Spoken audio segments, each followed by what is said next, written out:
김성환의 시사야.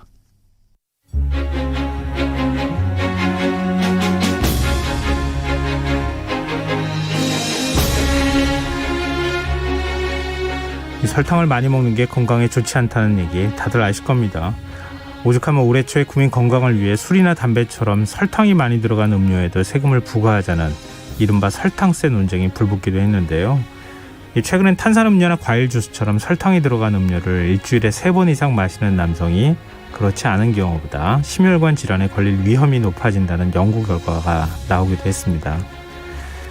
오늘 흔적의 역사에서는 역사 속 설탕 이야기, 이 설탕 때문에 병을 얻은 사람들을 살펴보는 시간 마련했습니다. 경향신문 이기환 선임기자 나와 계십니다. 안녕하세요. 안녕하십니까. 설탕 예. 좋아하세요? 좋아했죠. 네, 좋아했습니다. 요즘엔 좀 과거형입니다. 예. 요즘 좀 건강 먹지 때문에 못했습니다. 예, 먹지 못하고 있어요.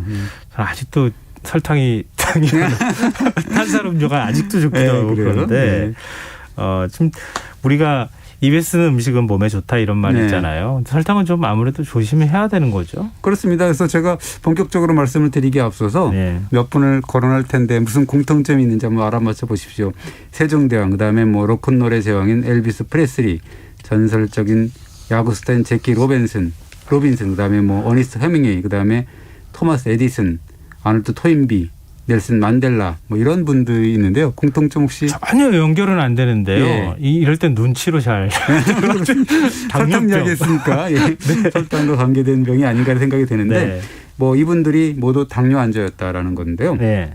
우리가 잘 아는 세종대왕께서는 당뇨 앓았다는 이야기죠. 그야말로 실록에 너무너무 생생하게 나오는 이야기거든요. 그 몸이 너무 뚱뚱해서 아버지인 상왕이 된 태종이 주상은 좀 제발 좀 운동 좀 하세요 이렇게 충고까지 하고, 또 세종은 이렇게 써 있습니다. 매일 물 한 동이 이상 마셨고 왼쪽 눈이 아파서 안막을 가렸고 또 오른쪽 눈은 한 걸음 사이의 사람도 구별할 수가 없었다라고 토로를 했거든요. 이 당뇨 합병증이 나타나면 그렇다고 하잖아요. 예, 그렇습니다. 그래서 이 당뇨 합병증 때문에 시력을 거의 잃었다라는 것을 고백을 한 건데, 이 세종대왕 하면은 지독한 워커홀릭인데다가 책벌레였거든요. 하루에 이 20시간 이상씩 국정을 돌보고 책 한 권을 잡으면 100번, 200번 혹은 1100번까지 읽었다라고 하고, 운동은 안 하고 업무 스트레스 받고 고기 좋아하고 당구 좋아하고 이런 아주 진짜 여러 가지 하셨기 때문에 열일하셨기 때문에 당뇨병에 걸린 거다라고 볼 수가 있습니다. 근데 자꾸 이게 너무 유명한 사람들 얘기하다 보니까 아쉽다는 생각이 자꾸 들어가지고요. 세종대왕이 후대를 위해서 조금 더 건강관리 잘 하셨더라면 얼마나 많은 업적을 더 남기셨을까. 근데 엘비스 프레슬리도 당뇨 환자였어요. 예, 그렇습니다. 엘비스 프레슬리 하면 카리스마가 대단한 분이고 섹시가였다 이렇게 하는데 그 문제는 식탐이 대단했다고 하고, 특히나 정크 푸드를 엄청 먹어야 됐는데, 예를 들자면 땅콩 버터와 꿀, 바나나, 베이컨을 얹은 샌드위치를 한 번에 4개씩 먹었다 이렇게 얘기를 하고 있어요. 4개 좀 많이 먹어도 4개까지는 좀 쉽지 않을 텐데. 완전히 중독 수준이었다고 하는데 그래서 그런 샌드위치를 먹기 위해서 19명의 친구들하고 전용 비행기로 테네시주에서 콜로라도주까지 날아갔다 이런 이야기도 있고, 그래서 그 샌드위치에 땅콩, 크림, 버터, 바나나 샌드위치인데 그것이 엘비스 샌드위치다라는 이름이 붙었다고. 그뿐만 아니라 공연이 끝나면 도넛을 한 번에 12개를 먹었다. 이런 믿거나 말거나 한 이야기도 있습니다.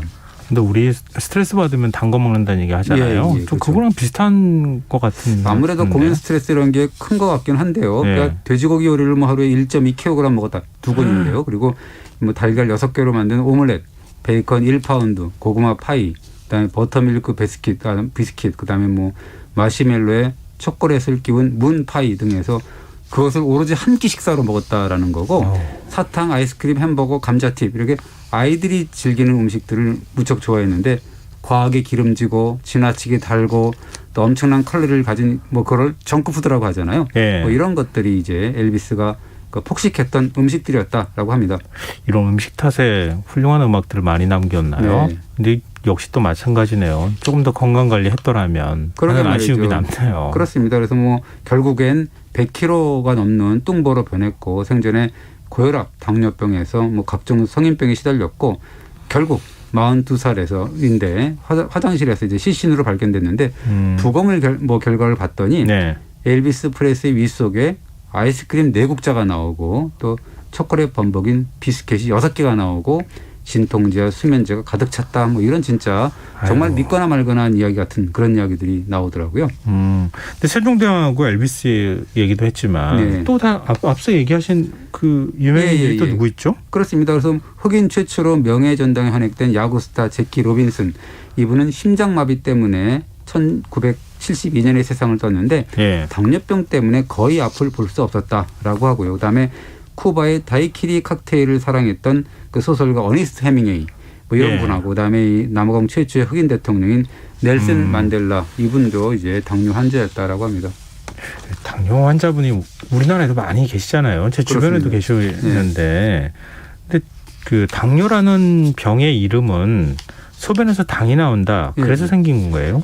뭐 그렇죠. 뭐 제가 사실은 뭐 당뇨 환자이기 때문에 이 얘기 사실 우리 집에서 하지 말라고 그러는데 예. 병은 알려야 된다고 하기 때문에 계속 말씀을 하고 있는데, 그래서 평생 치료를 받고 있거든요. 그래서 의사는 아니지만 제가 아는 한 당뇨병은 혈액 속의 혈당, 즉 포도당이 비정상적으로 높은 상태의 병입니다.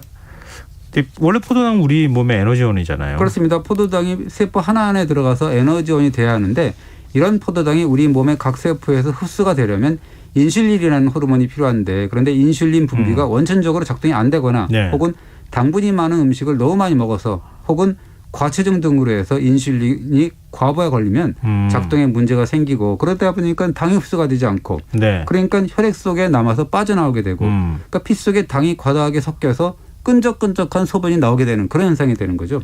이건 아주 고대부터 있었던 거잖아요. 그렇습니다. 그래서 뭐 기원전 6세기, 5세기에 그때 그 인도의 외과 의사인 슈슈르타라는 분이 펴낸 책이 있어요. 의서가 있는데 아유르베다라는 책을 보면 예. 당뇨병을 꿀 오줌이다라고 했는데, 그 의서를 보면 당뇨병 환자의 오줌이 달아가지고 예. 개미와 곤충이가 모여든다 뭐 이런 거 이렇게까지 표현 설명을 했다 그럽니다.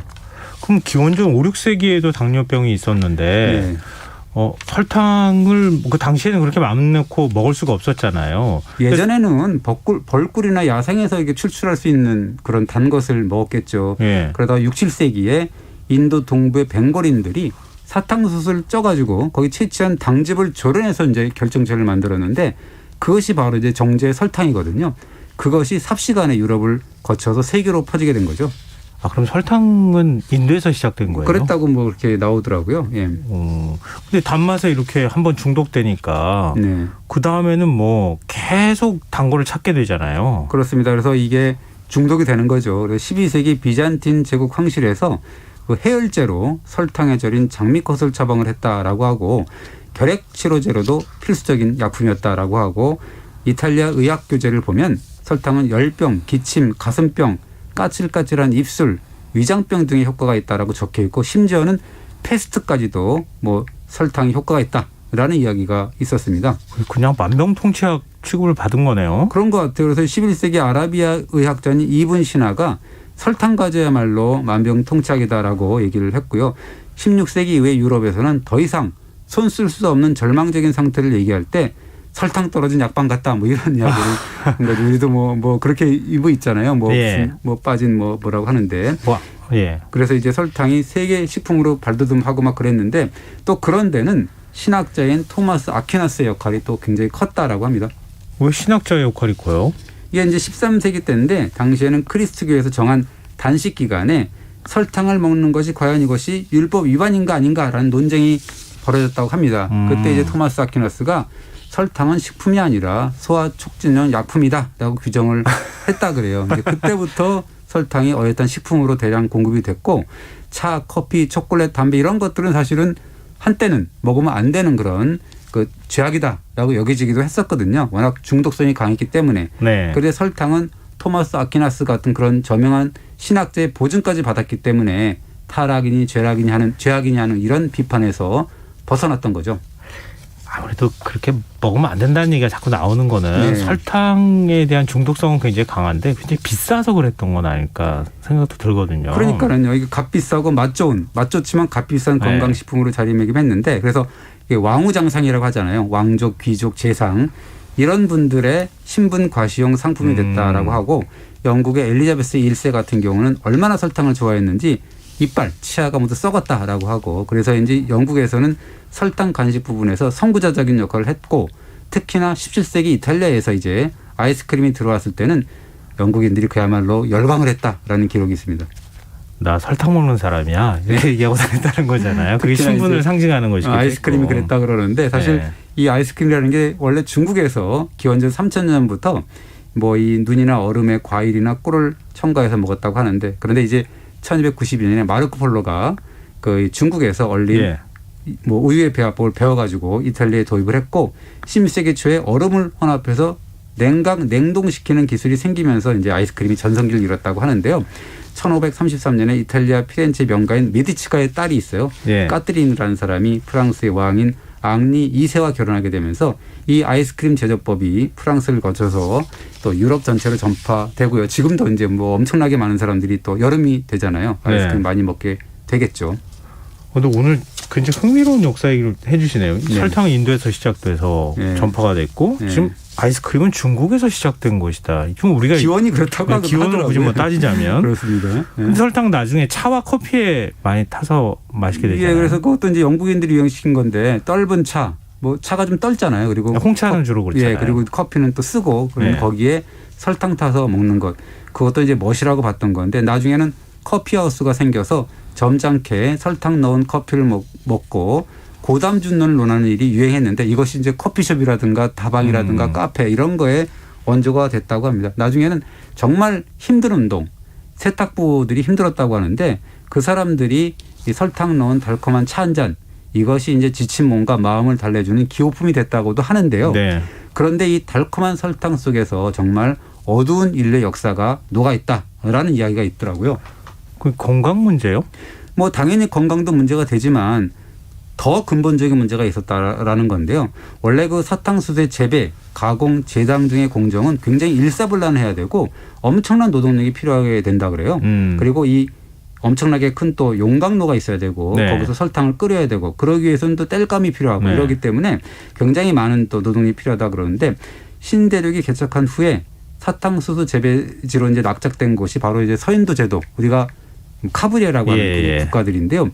그곳 원주민들을 대량으로 이제 활용을 했는데 문제는 뭐냐면 이 사람들이 거의 멸종을 당했다고 하거든요. 그 전염병 때문에요. 예, 그렇습니다. 예. 유럽인들이 옮겨온 병이 하나 있는데 천연두가 있어가지고 뭐 멸종을 당했고 그리고 또 가혹한 노동까지 시켰기 때문에 사람들이 떼죽음을 당했다라고 해서 대안으로 찾은 사람들이 바로 아프리카계 이제 흑인이었다고 하죠. 노예 역사하고 연결이 되는 거잖아요. 네, 어떻게 보면 이 설탕에 열광한 유럽인들의 입맛을 충족시키려고 대대적인 아프리카 노예 사냥이 벌어졌다라고 할 수가 있고요.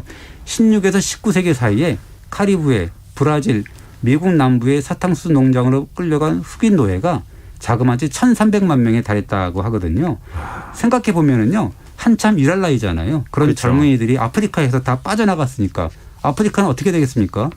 대륙 전체가 성장의 동력을 완전히 잃었다라고 해도 과언이 아니라고 합니다. 아프리카 지금 뭐 분쟁의 역사, 뭐 예. 갈등하고 뭐 이런 것들이 계속 반복되잖아요. 예, 그게 그렇죠. 사실은 원인을 파고 들어가다 보면은 그 기원이 사실 설탕에서 시작됐다고 해도 과언이 아니네요. 뭐 그렇게 볼 수 있다라고는 뭐 이렇게 책에도 나오고 그러더라고요. 당시에는 또 배를 타고 이제 자메이카라든가 바베이도스까지 가는 길이 굉장히 혹독했다고 하는데 더 많은 노예를 태우려고 빽빽하게 막 밀어 넣었다 그러고요. 물도 주지 않고 탈수증으로 죽어갔다고 하고 그래서 이제 아프리카 대륙이 시야에서 벗어나는 그 순간에 바다에 뛰어드는 흑인들도 많았다라고 하고 또 막상 또 뭐 천신반고 끝에 신대륙에 오면 경매에 붙여져서 여러 농장들한 주자들에 팔려가고 하루에 18시간씩 중노동, 풍토병 걸려서 죽어가고 뭐 이랬다고 하죠. 그 노예 운반선 안에 구조를 제가 본 적이 있는데요. 네. 팔다리 다 묶고 이렇게 예, 쇠로 예. 족쇄처럼 채운 다음에 그냥 빽빽하게 누워서 갈 수밖에 없게 만들어놨더라고요. 뭐 그런 그 식으로 상태가 얼마나 만들어놨기 때문에. 오죽했겠어요. 얼마나 괴로웠으면 그냥 물에 빠지는 걸로 네. 했겠습니까? 그래서 이제 1791년에 그 영국의 윌리엄 폭스가 이렇게 얘기를 합니다. 설탕 1온수가 28g이라는데요. 그 설탕 1온수에는 인간의 살 2온수와 같다라고 하면서 카리브산 설탕 불매 운동을 벌이기도 했고요. 운동이 시작한 다음에는 카리브산 설탕 소비량이 반짝하고 3분의 1로 줄고요. 그리고 이 운동 때문에 1807년에 노예무역 폐지하는데 굉장히 큰 영향을 주기도 했다라고 하는데 결국 그 운동은 뭐 실패로 돌아가게 되죠.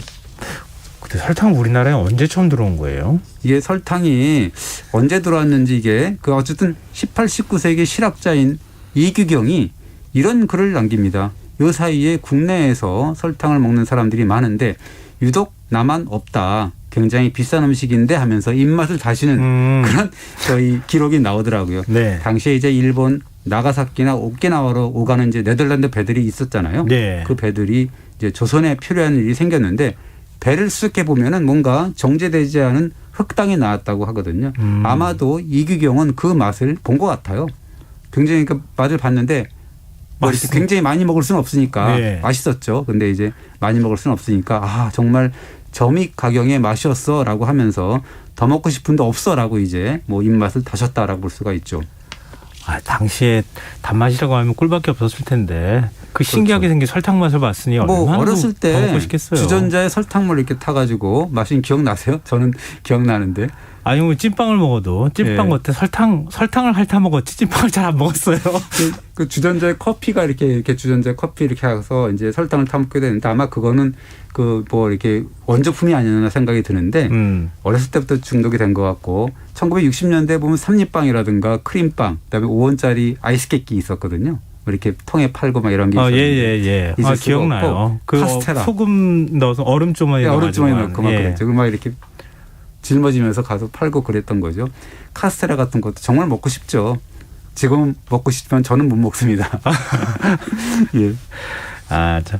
그 예전 어렸을 때 기억을 다시 또 떠올리게 되는데요. 네. 그래서 사실 설탕이 그 당시에도 좀 비싸가지고 사카린을 많이 넣어서 빵도 해먹고 뭐 그랬던 기억도 나기도 그렇습니다. 해요. 그래서 밀가루가 예전에는 뭐 이렇게 뭐 원재도 받고 그래가지고 사실 많이 먹기도 하고 그랬죠. 예. 그럼 지금 이제 설탕의 역사, 뭐 어찌 보면 슬픈 역사가 담겨 있는 음식이잖아요. 네. 그리고 또 설탕을 많이 먹는 사람들은 또 당뇨병이라고 하는 이런 병에 현대병이라고 또 볼 수 있는 그런 질환에 시달리는 이런 일들도 벌어졌다고 말씀해 주신 그렇습니다. 거고. 그래서 뭐 당뇨병 혹은 뭐 당뇨 고위험군에 속하는 이가 지금 한 1,000만 명 된다고 이렇게 통계가 나오고 우리나라에서요? 하거든요. 우리나라에서는. 그리고 이게 고위험군까지 따지면 그건 우리가 그 뭐 이 공복 혈당을 100으로 해서 기준으로 해서 100이 넘고 뭐 이렇게 위험군이고 하고 뭐 그렇게 얘기를 하거든요. 그리고 네. 130이 넘으면 당뇨병이다 이렇게 우리가 분류를 하게 되고 막 그러는데 당화혈색소라고 해서 그런 것도 있고 그래서 측정을 하게 되거든요. 어쨌든 네네. 그런 조금 이렇게 위험한 분들을 합하면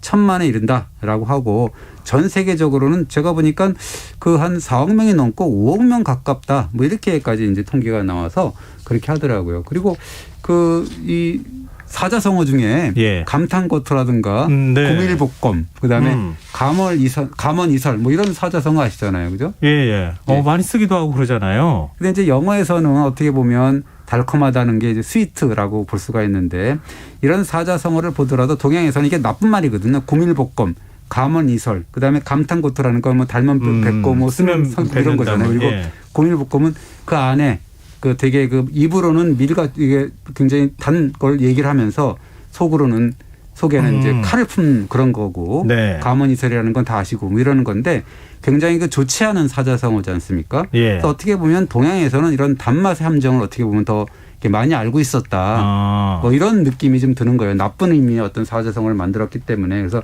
너무 빠지지 마라라는 경고를 사자성어를 통해 알고 있는 거고 그래서 어쨌든 3대 영양소 중에 하나지만 과하면 안 된다라는 걸 보여줄 수가 있는 거죠. 우리가. 갑자기 또 겁을 주시는데요. 끝날 때. 네.